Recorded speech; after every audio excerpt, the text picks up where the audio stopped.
So I'm going to turn my video and my...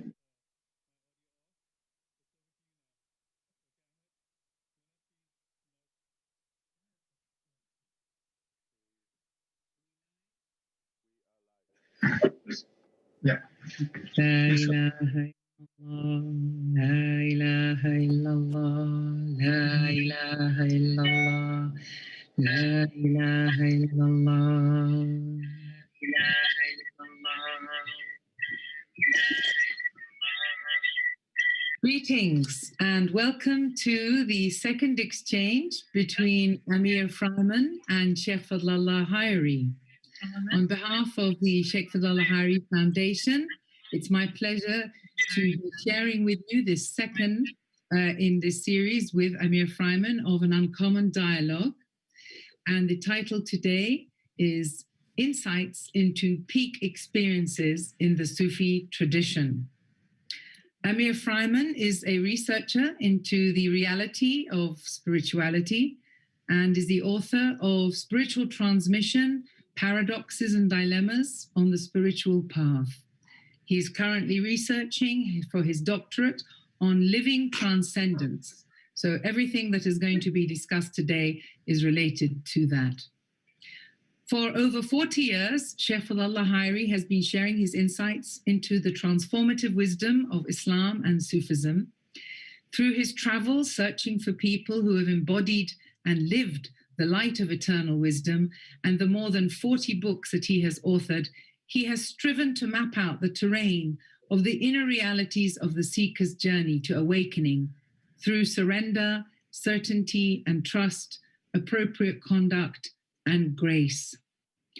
Today, Amir will explore the second of these two related areas that lie at the core of awakening or becoming enlightened, which is the peak experiences of spiritual unfoldment. While the methodology of the Sufi path is to polish the mirror of the heart so that it reflects the pure light of God, using different practices and teaching modalities, one of the goals is to transcend the egoic self. The experience in this cosmological understanding is referred to as fana, fillah, extinction or annihilation in God. Traditionally, the Sufis have also differentiated between different types or stages of fana as well. But fana itself is not the end point. Fana is followed by what is then characterized as baqa, subsistence or ongoingness in God, which is how you live with that expansion of consciousness. And today, Amir will be engaging with Shaykh Fadhlalla about what it is and how it is distinguished from previous stages of the journey and what follows it. Over to you, Amir. Thank you. Thank you, Muna. Thank you very much. And thank you very much, Shaykh Fadhlalla, for this opportunity to explore what for me is not only my PhD research, but really my life research and the focus of my spiritual journey.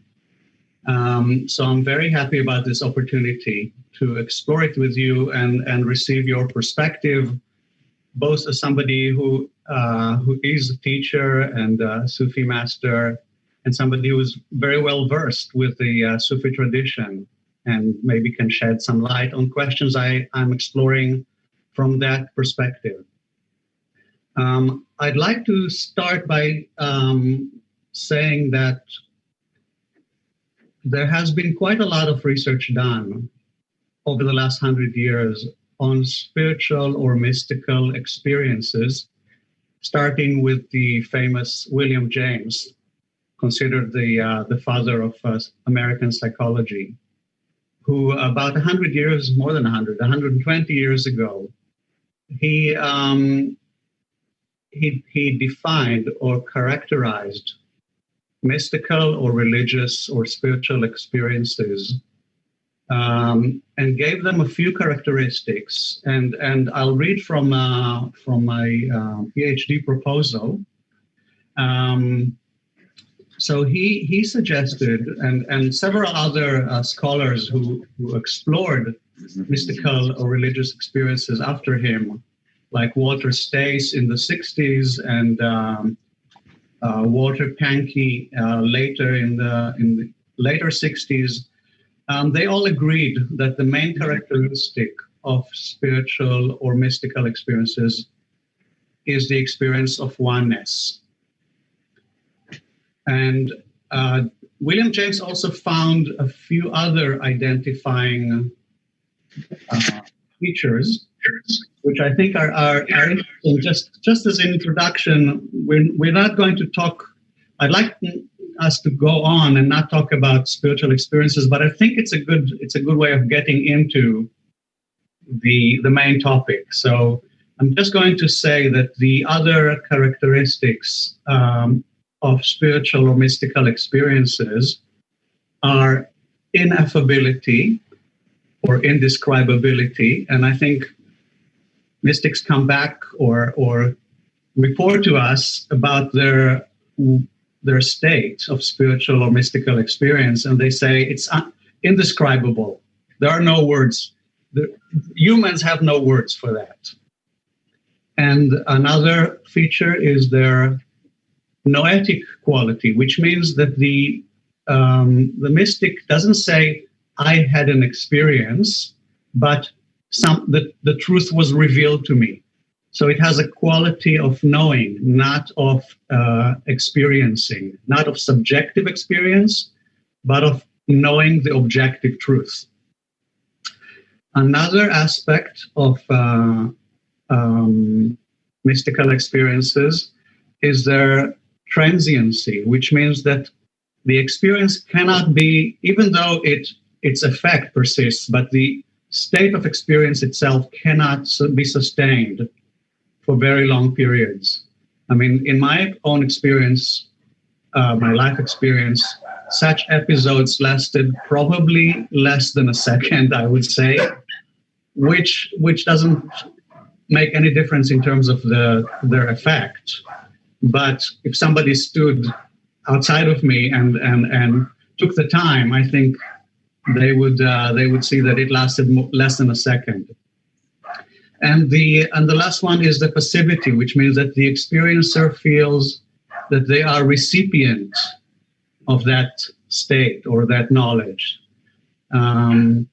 So that's a little bit about spiritual or mystical experiences, or what Abraham Maslow called peak experiences. So I want to move on or use that to make a distinction between those transient, passing, fleeting peak experiences and a state that is stabilized, ongoing, constant state of what Abraham Maslow called spiritual high plateau. And according to his diaries and letters to friends, he himself experienced that or was in that state during the last year or so of his life. And I want to read a description that he wrote shortly before his death in the early 70s. He wrote that what characterizes his life, his experience, is the simultaneous perception of the sacred and the ordinary, or the miraculous and the ordinary. There is nothing special, nothing exceptional, but one lives in a world of miracles all the time. There is a paradox because it is miraculous, and yet it doesn't produce an autonomic burst. This type of consciousness has certain elements in common with peak experiences, such as awe, mystery, surprise, and aesthetic shock, but they are constant rather than climatic.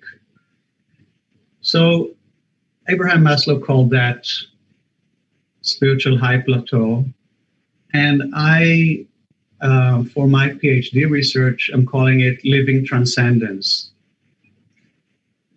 And I'm going to be interviewing, I just started it a few weeks ago, I'm going to be interviewing spiritual exemplars or masters of different traditions around the world who are said to be in that state or close to that state. And I'm going to ask them about their daily experience, about their lived experience, not so much about their conceptual framework and how they interpret their experience, but I'm very interested to understand what the actual experience in the body, in the nervous system, in the emotional system, in the mind, in the relations with other people, what characterizes or what is special about that state. And I read how that state is referred to in different traditions. I think many of the traditions I read about or read of describe such a distinction between spiritual experiences and a high spiritual plateau. And in Sufism, I read about two states which seem to be closely related to the state of high spiritual plateau, which are Fanafila and Bakabila. And my understanding, or I read a researcher who wrote that by making the distinction between them, Sufis make the point that the spiritual journey does not end in the annihilation of self-awareness. Rather, the highest stage is where the human being is able to retain self-awareness while being fully aware of divine presence at the same time. So I'd love to hear what your perception, understanding, what light you can shed for me on the highest stages or end point of the spiritual journey, and on the subtle distinctions referred to by these terms, Fanafila and Bakabila.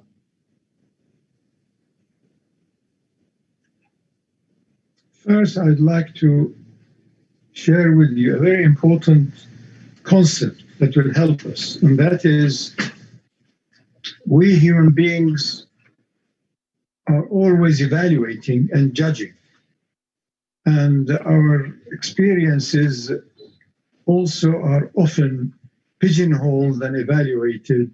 We say this was a terrible experience, below par. It is lower than normal. The other one is we say this is a normal experience. To have injured yourself, you have pain. So it's normal. It's understandable. Or it's a good normal experience, very pleasant normal experience. Then you say this was super. It is super. It is, whether it is to do with the sense of tasting or smelling or seeing or hearing, it's a very super experience. We all try to have more and more of the super experience. And this drive in our animalistic state, the illusion of being independent from reality itself, drives us always to hanker for super, super, super, super, super. But in this world, in this zone of consciousness, of duality, what goes up will also go down. If it is super, also it could be below par, and so on. So these are the basic things to bear in mind, that we yearn for a super experience, and then there is a supra experience, as Maslow referred to as high plateau or epiphanies. And thousands of people brag about, I've been touched, God touched me, or whatever different description they give it. It's a touch of the supra. So there is the below par, the super, and there is the supra. It's beyond anymore, beyond my mind. That's why we love that. It come here, it blew your mind off. It blew, I was I lost myself. I know, all of that. The whole business seems to be to lose yourself without destroying anything. Just lose that consciousness. So this is the first thing I wanted to share with you. The other one is that I have found many of these things are actually quite simple. And I was never attracted to any of these huge, big, if you like, stories out of the awakening point and this and that and what happened and the Krishnamurti lied down for 2 hours and then when he came back he was a different person. All of these things, I find them very ordinary. There is a movement in life at the physical level, chemical level, biological level, hormonal level, and then emotional level, and then of course the most important light of lights that dominates is the spiritual level. So you're moving, you can't stop it. Now, for me, it's very simple that there is a supreme cosmic consciousness that has within it millions of spectrums. Like our visual experience of light, of the different colors, of the spectrum of visible light. There are zillions of different beams of energies that move around, whiz about, we don't feel them. There are countless energies that penetrate our bodies and we are unaware of it. When I first came across the neutrinos, it is the most amazing phenomenon. Billions of neutrinos penetrate every square centimeter of our skin. And we don't feel anything, we don't know anything. And on and on. Now, my understanding is very simple, Amir. There is this supreme consciousness. It's beyond our feeble mind to understand. But we have all the time different ways of touching it, knowing it, seeing it, feeling it, accepting it. So the religious people call it is God consciousness, or is the divine light, or the supreme light, whatever name you give it. There is this absolute, cosmic, full scale that encompasses the seen and the unseen, everything we can imagine or understand in our feeble scientific attempts, matter and antimatter in all different varieties. Now, this supreme consciousness had given rise to the universe. How, why did this creation come? Why did the creator want to create? Of course, the humorous religious people say because he didn't want to have dinner alone, and on. All kinds of reasons are given.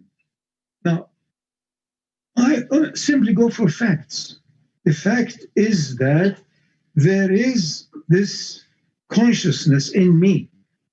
I am aware of my physical body. I am aware that I am less tired than yesterday. I am aware that there is more wind than this. I am aware that there are people who are interested to wake up. They're all asleep otherwise. Many of them are dangerous sleepwalkers.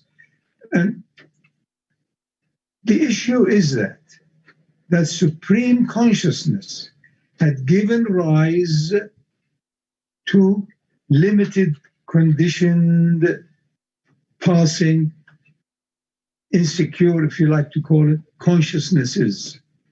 So I, as a human being, have limited consciousness, and it has a spectrum. It ranges from being aware of my physical body, if there is pain, if there is tiredness, if there is this or that, or fear, or danger, or love, or hate in my emotions. So, and it goes on and on until it goes to another zone that is not describable anymore. It's no longer subject to mental evaluation. So, to come to Amir's point earlier on, that you have this amazing experience and everybody's hankering for it, I try to look at it entirely differently. It is lack of all other experiences. It is not this amazing, but that lack in itself is amazing because you are now free of it. You're now clear of it. You're not subjected to needs, emotions, guilt, hope, fear, or any of the others. No experience.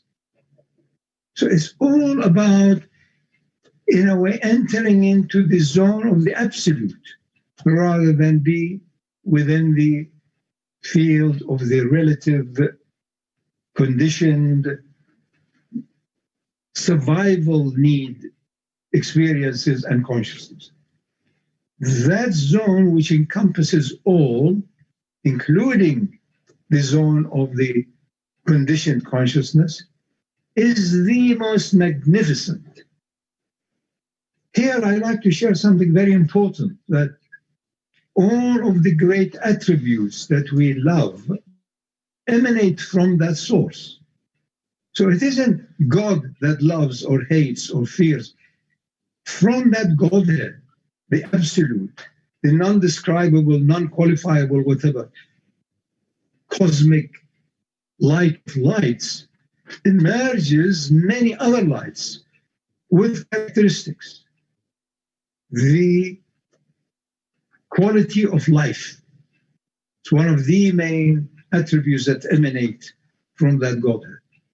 And then the quality of excellence or ability. That's another major quality. And on and on and on and on, hundreds of attributes. Sometimes they are batched into more important ones, like 40, and then like Ibn Arabi talking about 7 attributes. So, but they all end up into that zone of infinitude. Once you come back from that zone, then you go into quality, important, or mother attributes, into other attributes, other attributes, other attributes. They're beams of energies. So my take on what you were asking, Amir, is simple. That epiphany, that absolute, beyond the plateau that Maslow talks about, is when you have no more thought, when you are totally silent whilst still conscious. Most religious practices, most rituals, personal, communal, and whatever, tend to help to lead a person to be at that door.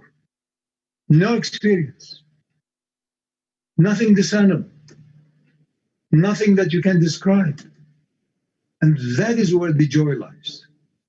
You've gone past the animal limitations that you have been battling with, dualities, pluralities, multiplicities. You've now pierced through that zone into the original, if you like, energizing source, which has no attribute. Cosmic, pure, utter, or you call it full consciousness, divine consciousness, whatever name you give it. It is no longer conditioned. So these two levels are most important to refer to once you're trying to understand absolute reality without denying limited conditioned reality. So there is a spectrum in me. One end of it is beyond the beyond the beyond, is divine, absolute, is sacred in my heart. The other end of it is completely the energizing essence, if you like, or source of dualities. The good and the bad, and the up and the down, and the living and the dead, and the acceptable and rejectable. And thousands of these dualities that complement each other in reality and also appear to be opposite to each other, the enemy and the friend. And that is why in religious practices, it's often said, not until you treat your enemy as a good friend, you're not at the door of the divine precinct. That means you have unified the two. There's no longer discernment. There's no longer good and bad.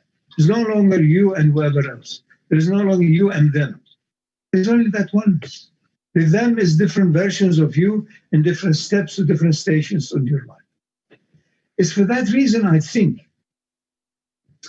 humanity had moved into a new zone that is almost transcending much of all of these, if you like, descriptions, prescriptions, and all of the other allusions to what we are talking about.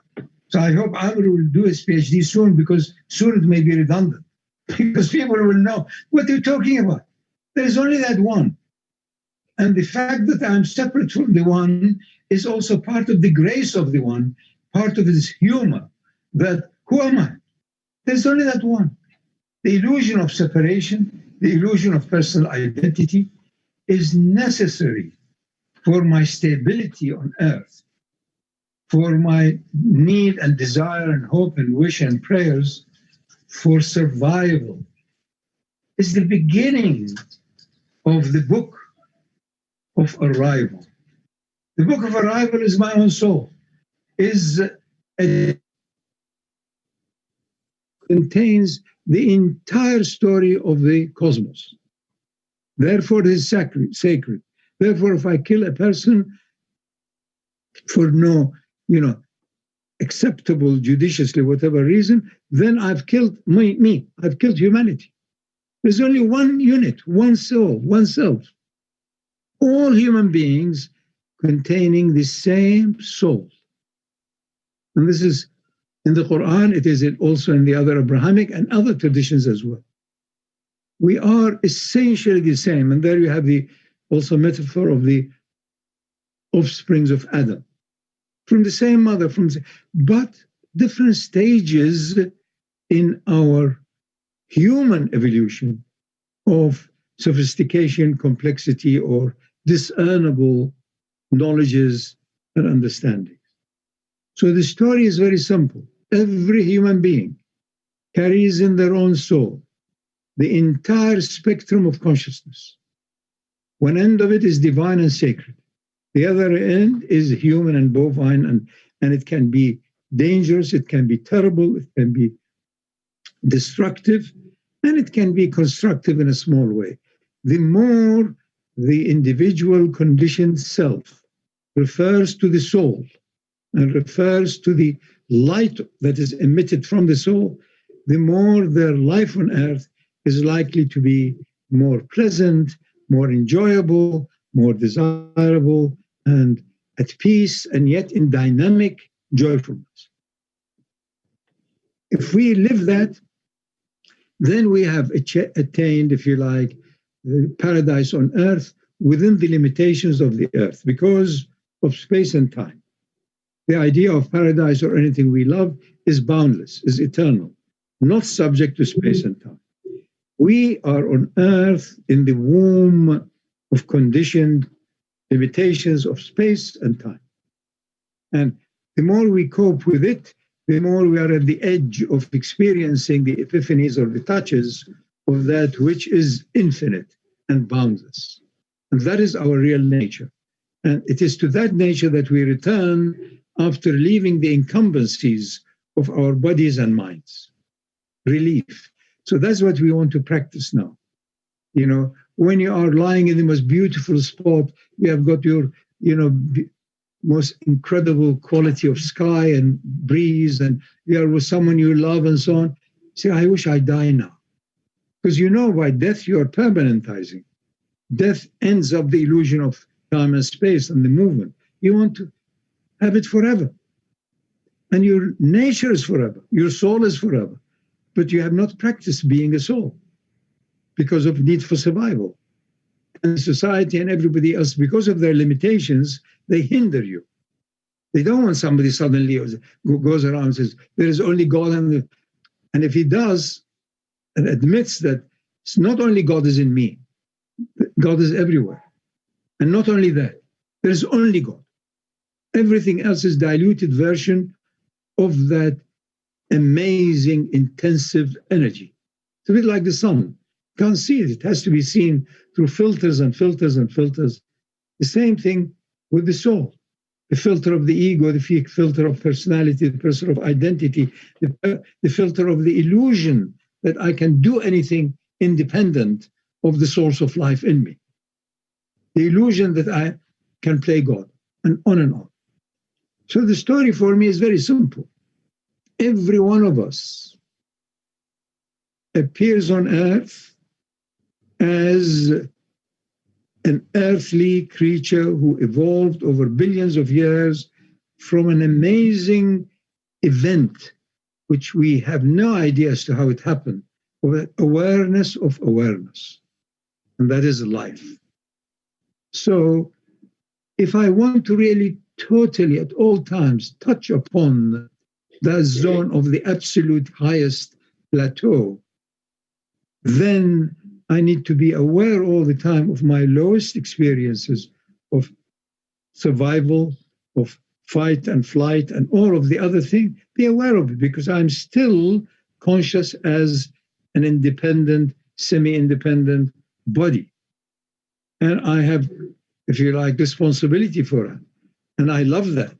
So I have to care for my survival. But it becomes less and less and less and less and less until you really know that this was only like a snail cover. That's not, it's only the outer manifestation. Initially, it's all what you know. Later on, it becomes so thin that as you are breathing, you're aware you are in this world, not of this world. Next time, the breath may not come back. And you joyfully leave your body and its attendant, software, the mind, behind. It's a natural process. So it is a journey of the soul. It is that amazing entity called soul or spirit, which falls upon itself, aware of itself and aware of its awareness.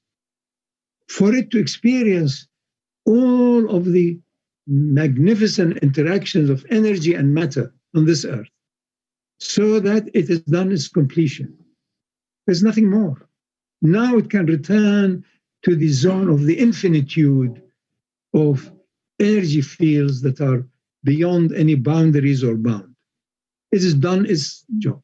So you can then say, you and I and he and she on this journey have completed the exposure to all of the different permutations and combinations of connections and consciousnesses. So it's all about connection, connection, connection. All of it is connected cosmically. And then on earth, we say, no, this has come before that. There is cause and effect. So we are playing around. This is our gymnasium. This is our school. Say, no, the connection is like this. It's not so simple. But there is connection, connection, connection. There is no separation between any entity, any reality, and the absolute or God. Very simple. Once you know it, then the rest is really earthly fun. You have a good day, but you are aware all the time of awareness and awareness of awareness. Therefore, there is a spontaneous accountability in you. Why are we doing that? Why have we disturbed the balance on earth? Why you wanted to change the earth because you wanted to leave your mark? Who the hell are you? That was a time, all right, if you're a territorial dog. But are you still like that, leaving my mark here? There is a fast evolutionary process. And I think human beings are now entering another zone of amazing speed to awaken to the inner truth and be accountable and live more, if you like, decently and more, if you like, joyfully, and fully as human beings. I think we're coming to that because we have mucked about enough the last few hundred years. More, me. If it doesn't lead to the light of your soul, then it will be self-destructive at every level. We like to have constant access to transcendence. And if you're not careful, you enter into another zone of touching that experience through drugs, alcohol, whatever, sex, whatever. But it is transitory. You and I need to have access to a zone where you are all the time secure by its presence. You are all the time certain and also secure in its presence. Security is what we are after. It isn't experience you're after. It is certainty that the future is better than now. That there is something else which is magnificent, from which this small little experience has arisen. Once you know that that source is the essence and is the absolute container of everything in the universe, then you're relaxed. Then you see it more and more and more and more.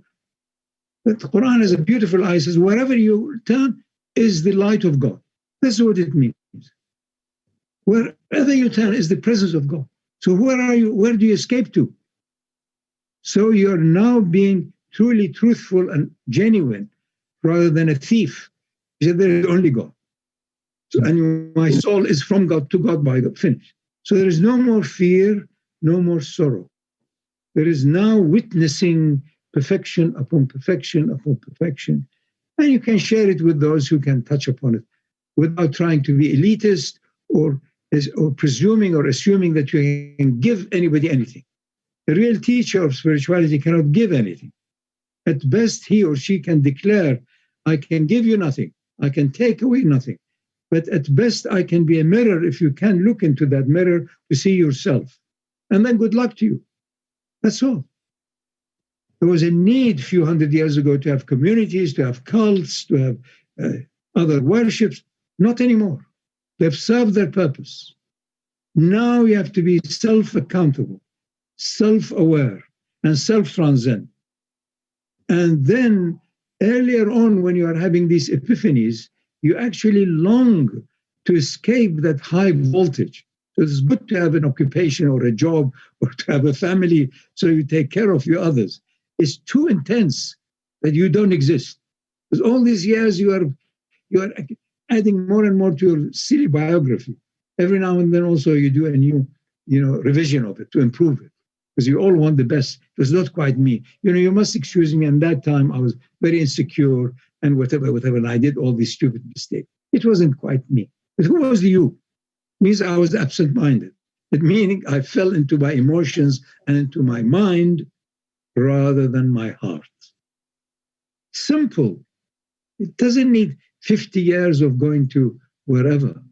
It needs sincerity, honesty, clarity in mind, purity at heart, and stillness, and utter silence. And you find it had always been there, but you were not there. You were somewhere else. You were occupied with trying to correct mistakes or whatever, accidents of birth, trying to get out of the faith or belief or religions that you inherited, and until you find all of it is all right in its own way. People deserve exactly where they are because either consciously or unconsciously or subconsciously, they did this and they did that. And that's what happened now. So you see perfection upon perfection, although the person or the individual or that community are suffering from whatever is the discordance that is not enabling them to be neutral, let alone go into the zone of pure consciousness. So it's all about consciousness. And I am so optimistic. I celebrate what I hear and see around me from complaints, from individuality. 100 years ago, it was the other way around. Community. That was horizontal. What do the neighbors say? What do the teachers say? No longer anymore. No sacred cow is left. No reverence is left. So it has to be then vertical. How does that come? Suffering. Not good enough. No matter what you give me, not enough. So I'm suffering. I'm not content. I'm not still. I'm unable to enter into the zone of higher consciousness and the absolute. And this is what we want.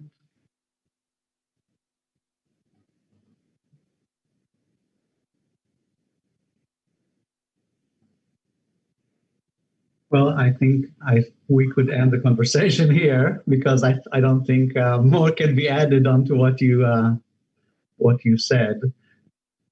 But there is a but,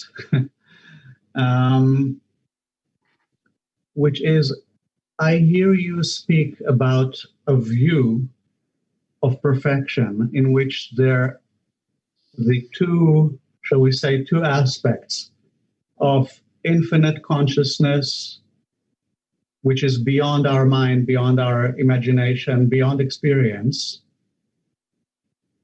and the dynamic force of life that creates everything and is overflowing with positive attributes, are seen as a whole, as one, or maybe we could say two aspects of the same thing.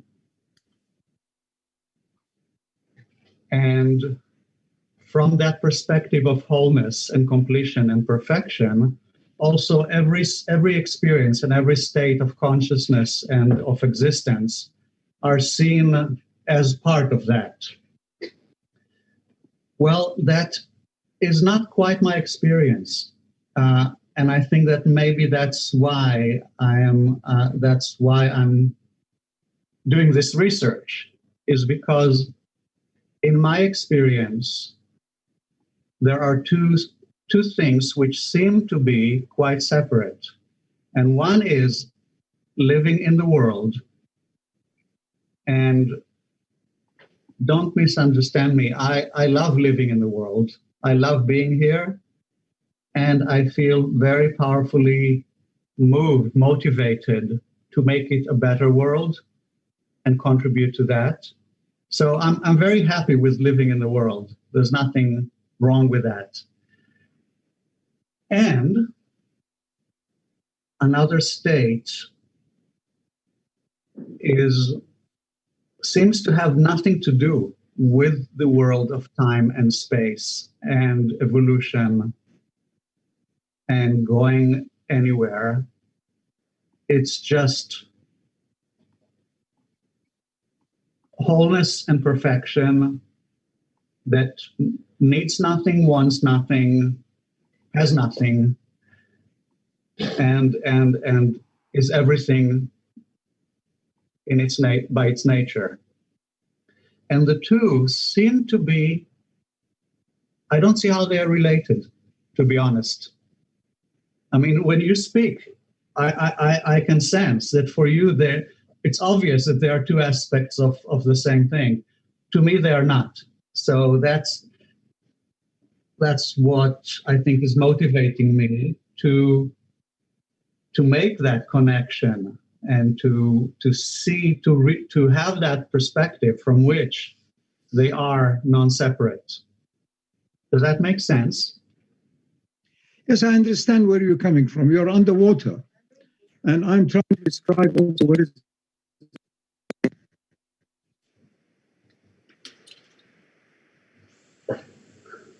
also groping to leave this, what you call is wonderful, beautiful, which I accept, but its beauty is secondary.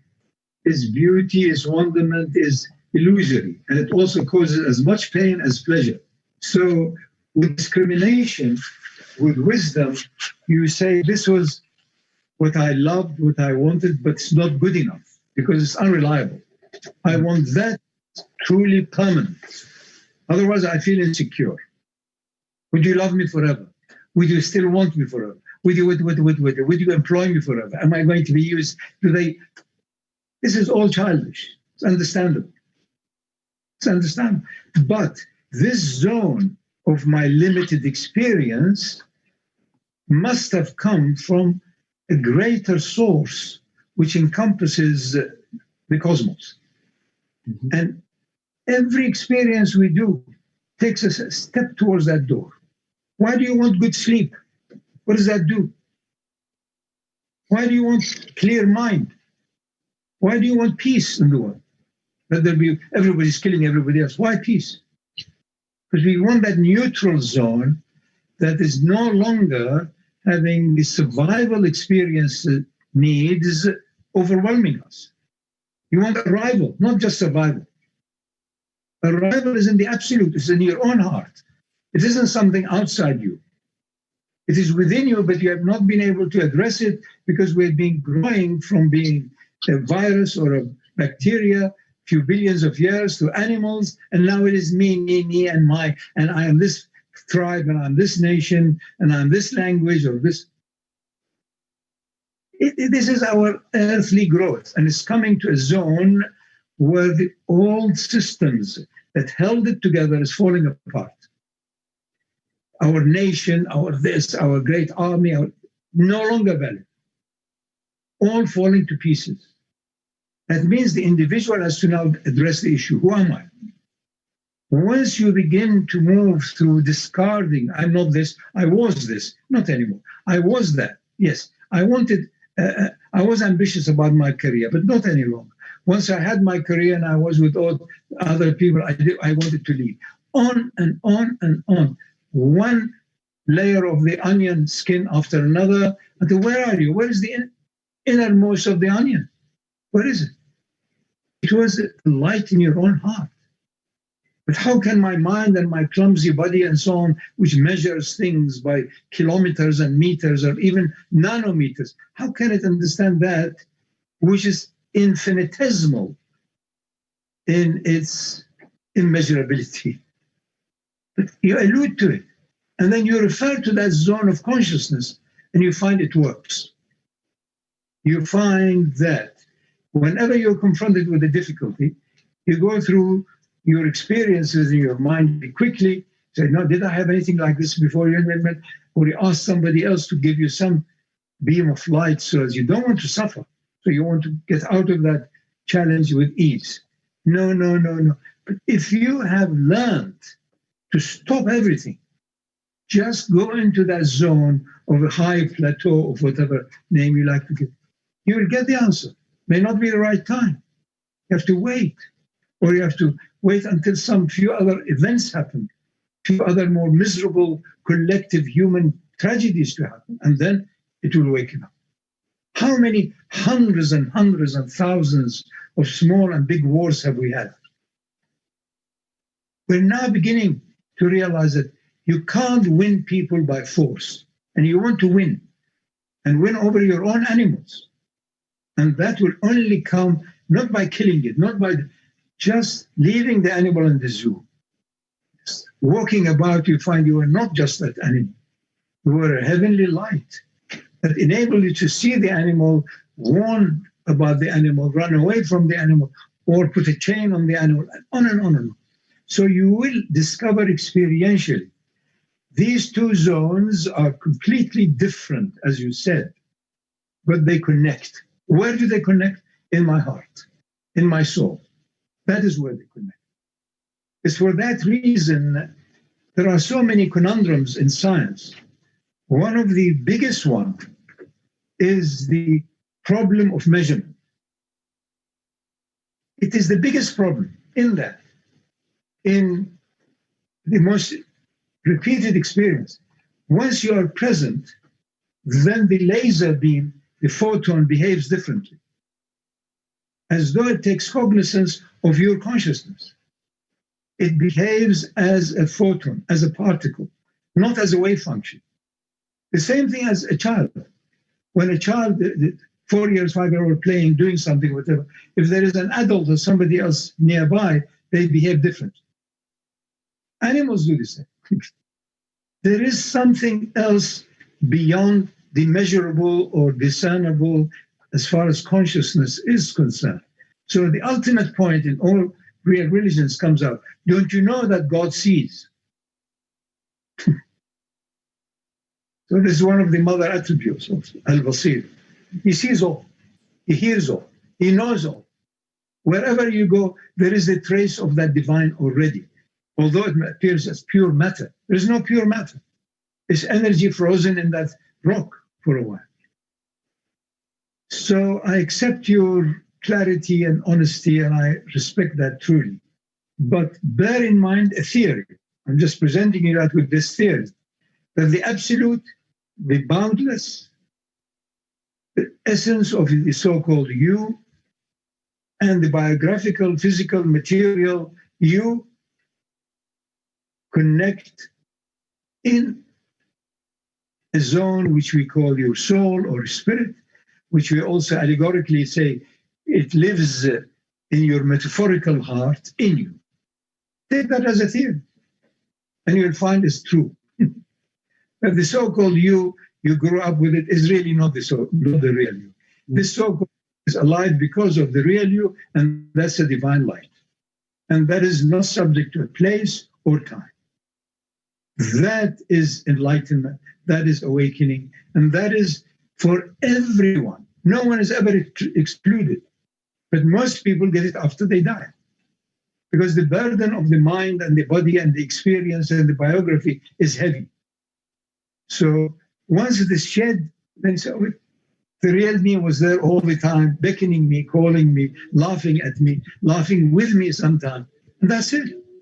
So if you haven't done it yet, it doesn't matter. You will come to know. That's not a big deal. Otherwise, we become fascists. Wake up now. Why? Who am I to say? No. He or she is happy in their stupor. Fine. What's wrong with that? Leave it. As long as they're not causing too much damage, whatever, that's fine. My business. If I have awakened to the truth, then the least I can do is to be peaceful and don't disturb other people's peace. Walking around become this messianic mess. Not my business. Available to somebody like Amir, who's making a study of it, who's made it his life project. So how can I not respond? He wants to talk, or I listen. And also, if he is able to listen, then I will also talk. If not, again, we greet each other and say goodbye. It's not a big deal. Might I be permitted to jump in here with a question that relates to this discussion between the two of you? Option. Never mind. I have you where I want you. So it's interesting, Shaykh Fadhlalla, in your answer to Amir's questions, I sense a reluctance for you to kind of pinpoint and address the idea or the experience of those orphana, of that peak experience. And I'm hearing that you're framing it far more in an evolutionary sense, that this process of fana is actually also one that continuously unfolds. And I'm inferring from what you were saying, a circumspection against reifying or making it a thing that we have to have a fana experience in this path, in this path. Am I right, or am I not reading and inferring things correctly? I'm sure they're reading it all right in a language and in a culture that I really don't have any more interest in. All of these refer to conditioned consciousness, and it makes a big thing out of it. I don't. There is no such thing as fana ever. There is only the ever eternal, continuous, absolute connectedness, which is cosmic. The rest is all cultural. Fana fillah al-baqa, fine, it served a good purpose. I think it was very, very romantic. That's why we go back more and more to Rumi and more to the whirling dervish. I personally think it is of some use to many people earlier on in the kindergarten. For me, they have really no use. There's no fana, there's no baqa, there is none other than the one. These are all human it's mental, if you like, imaging. It's useful, helpful illustration in a school, in a religious or whatever spirit. Fine, I'm not against it, but it doesn't touch me. There's only the one. And whatever mistakes, whatever, if you like, suffering I have is because I was taken into the zone of the illusion of separateness from the infinite and the finite. All suffering is due to that. There has not been calibration. There has not been taking legitimacy. If you want to live legitimately, connect to that which is your essence, your source, which is there beyond you, before you, and after you. But we don't, because we love to play God. So I have decided. So everybody has to cower. That's why we have moved tremendously fast in the evolutionary scale from, a time not long ago, where an individual in a tribe or somewhere had absolute power. No longer. Humanity has moved in leaps and bounds, wonderfully. We are now at a cusp of illusion that we have power to change the world, to fix everything, until such time spiritual humbleness sets in. Say, no. Nature has been practicing for billions of years ahead of us, so we can't do this. It is not quite acceptable to nature. We'll be disappointed. So, and on and on. So I think we are globally, the last 20, 30 years, the last 2-3 generations, we've come to a point of the possibility of simple, easy awakening to the ultimate truth in our own heart. rather than referring to some other some place of pilgrimage or some place of sanctity. The whole cosmos is sanctified. So this is my take. Therefore, I don't enter very much into the Sufi language and all of those terms. They serve the great purpose. And for me, they are a museum. I have, may I ask you a question referring to, I hear you putting a lot of emphasis or focus on the heart or the soul, or we could say the real self, as where all comes together into one. Can you say more? I mean, what is it? Is it in you as an individual? Does it exist also in cats and in trees? Do you feel it? Do you sense it in some way? Is it what is that heart or center that brings it together? My main emphasis and foundation is the issue of duality from unity, seeking its origin of unity. So I am two. An intelligent, mature person from their late teens on, they're two. On the one hand and on the other hand. 1 minute he is angry and upset, the other minute he's amenable and very generous and wants to be seen as generous, and on and on. And 1 minute he's awake, 1 minute he's asleep. 1 minute he is alive, the next minute he's dead. The body has gone. Duality, duality, duality. Now, my issue, if you like, my challenge or my purpose in life is to see the unity not only before and after duality, within duality. Now, the heart is the plug that's given me life, metaphorically. My heart contains a mysterious entity, impossible to catch, to measure, to define, called my soul or spirit or the divine presence, which is also the center of the universe. So my heart is all what there is, all what I have as an ultimate reference. But I can only know the heart through its shadow, the same way as the sun and also the shades of darkness.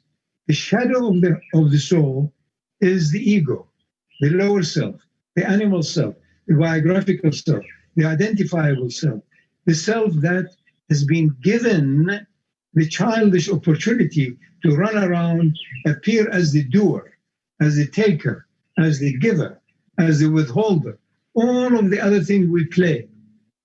But how are you able to give if there isn't the energy in you that transforms all of the motor neurons and on into the amazing, most complicated system that you have as a body to lift your hand? I mean, this is beyond any miracle.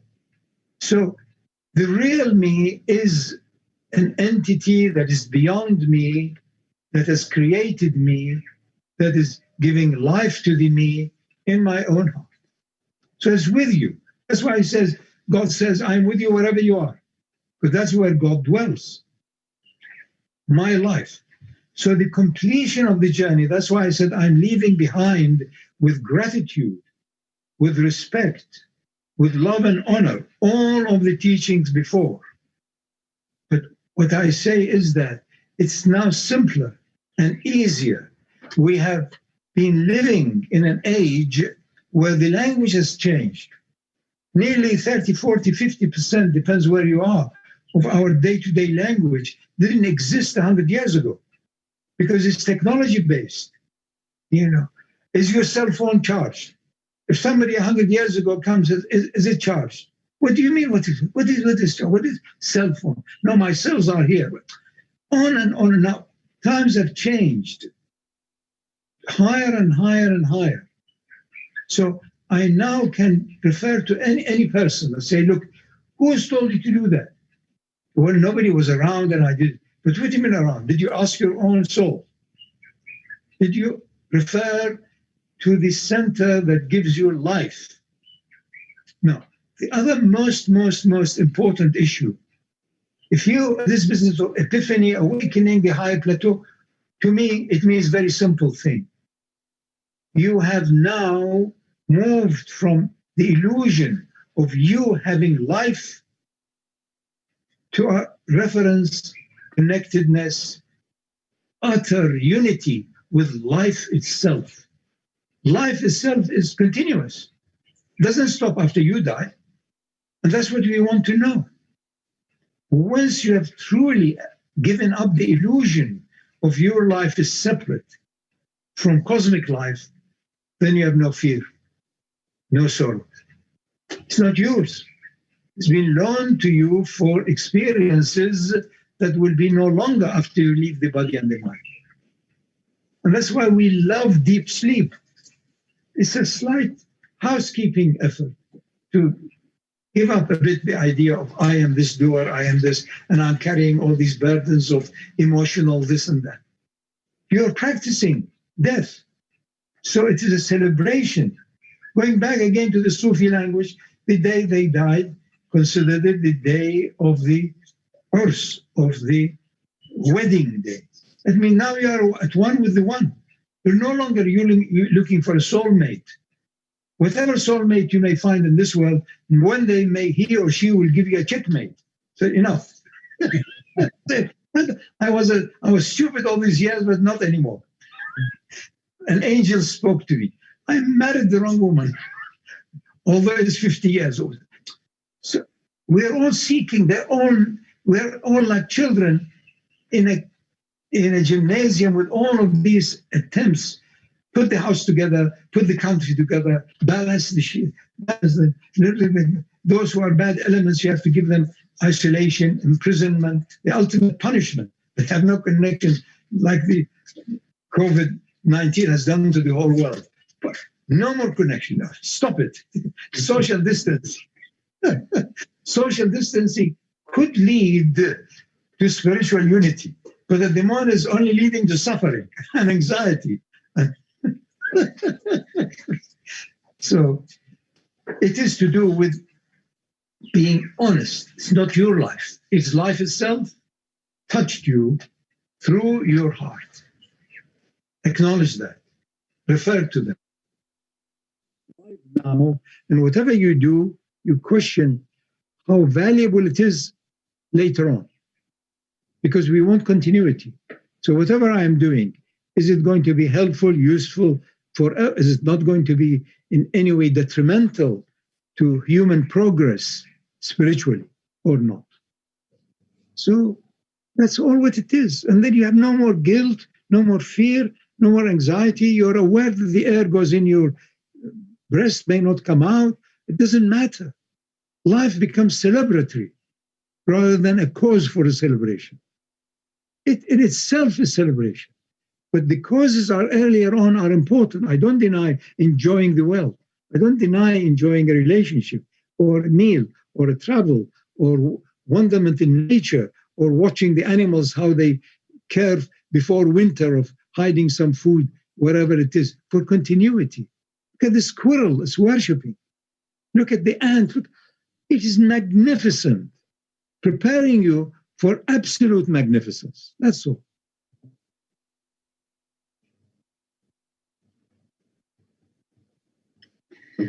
Thank you so much, Shaykh Fadhlalla. Amir, would you like to conclude for us? Yeah, I want to thank you very much, Shaykh Fadhlalla, and to say that in your refusal to answer my answer on my terms, you gave the best answer possible.